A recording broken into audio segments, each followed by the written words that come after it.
Hey guys, Jay Massey here, and welcome back to the channel. Sometimes the question can be, when is the best time to start my short-term rental? Some people think it's high season, low season, mid-season, who knows? But in this video, we're going to answer that question for you because one of our students during our Q&A session gave me the question. We figured we'd share it with you. Now, if you want to help us out, please hit that like button because it helps us reach more entrepreneurs just like you. And if you want more information like this, go ahead and hit the subscribe button as well.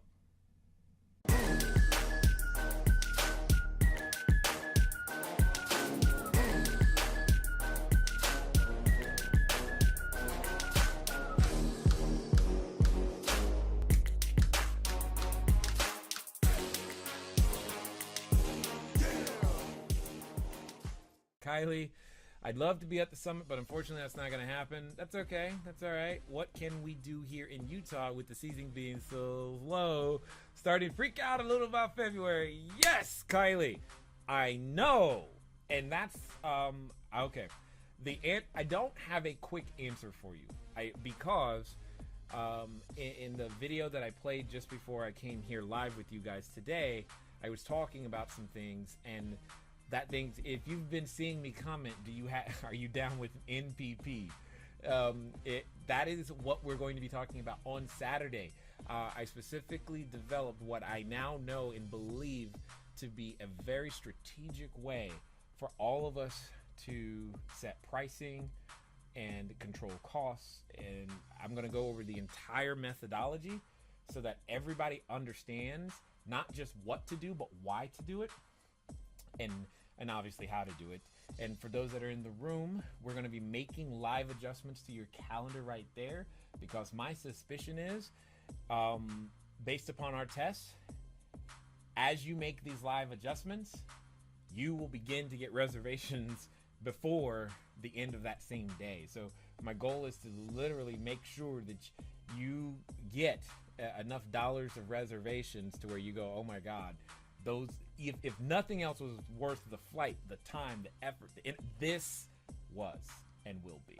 Now, I think every speaker is going to be worth the flight, the time, the effort, the energy, all those things, because otherwise we wouldn't have them speaking, period. And there's just so much to learn to this business that it's going to be there. That's a long way of saying, Kylie, two things. One, I have 4 hours, literally 4 hours slated for myself on Saturday morning to answer that one question. And I think it's going to take me at least that long to get through all of that and everybody's questions and the exercises and understanding, especially the math, so that it makes sense and everybody knows what to do. But I am with you.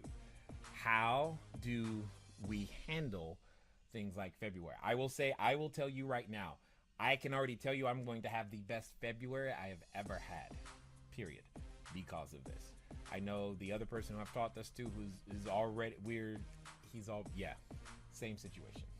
We're going to show you how to break it down. There is a calculator involved, so make sure those of you, I know you may not like math, but you're going to like this stuff, okay? So just know that.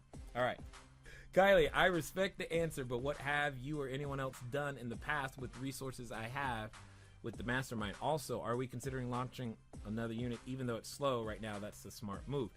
Kylie, the reason you have to deal with the answer at the moment is because I don't have 4 hours to teach it now. If I had an answer that could actually solve your problem other than this, that's actually what I would be telling you. The reason the answer is the 4 hour answer that it is, and that's what it is, because it has taken me many, many months to figure out all of the pieces that have been required to deal with. In my case, it's November and February's that are like absolutely horrid, and like trying to figure it out as opposed to just sweating in February. It sounds funny. As opposed to just sweating all month and then being surprised, look, you don't have enough money, or look, you have just barely enough money, or look, you didn't make anywhere near what you thought you were going to. I'm over that, and I've been searching for an answer. And the reason I don't have one is because I honestly don't have one until now, and I had to test it. When I thought I had the answer, then came the testing, and the testing is now like, okay, we got it. And that's exactly what you're witnessing. This is the first time, it'll be the first time I've answered this question for anybody, period. Now, about starting a new unit when it's slow, here's what I can tell you, because I've done that a number of times. It always makes sense to start a new unit. Whether it's slow or fast, here's why. The answer is reviews, okay?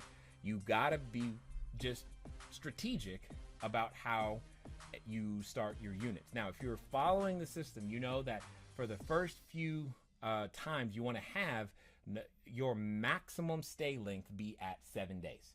Okay, that's what you want, because you need to get as many reviews as humanly possible to build the profile for that particular listing.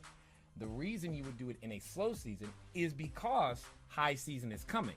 And high season, people are going to be picky through those reviews, and the ones with more reviews, better reviews. I see you there, John. The ones with more reviews and better reviews are going to be able to command a higher price. So that's going to be important for you to understand, and I want to make sure that I've said that really, really clearly. So starting in low season means literally you have a shot at a higher price because you'll have more reviews. The reason you start in high season is because you won't go as low as other people will who have no reviews in low season, right? So there's never a perfect, I can't think of a perfect time, because of the way reviews are typically done on a listing level and on a profile level. So if they were all just related to your profile, that's one thing. If they were all only related to the listing, it's one thing. But it's the listing and profile in combination that need to be considered. So yeah, it's almost always a good time. Like, start. So yeah, start. But just know what you're getting into. Know that you have to have your expenses dialed in. And I know most of you think, oh, I've got my expenses dialed in. I'm willing. I don't bet. I don't like going to Vegas. It's not my thing. I will play poker on occasion, but I consider that entertainment more than an opportunity to win. Although the last time I played, I did win. Whatever. My point is, I would bet that the majority of you don't know your expenses like what I'm talking about. Because you've either overlooked it or you figured it was too expensive or what have you. And by not knowing it, that's actually what's causing the challenge, especially in low season. But I'm going to illustrate how, why, its importance, and how it actually should make you money at the end of the day. And that's really where it comes from. But it's start. Start is the answer. It's, as always, been fun talking to you guys today. We thank you for the opportunity to influence you in whatever ways that we've been able to do so. And, we look forward to talking to you again soon. Until next time.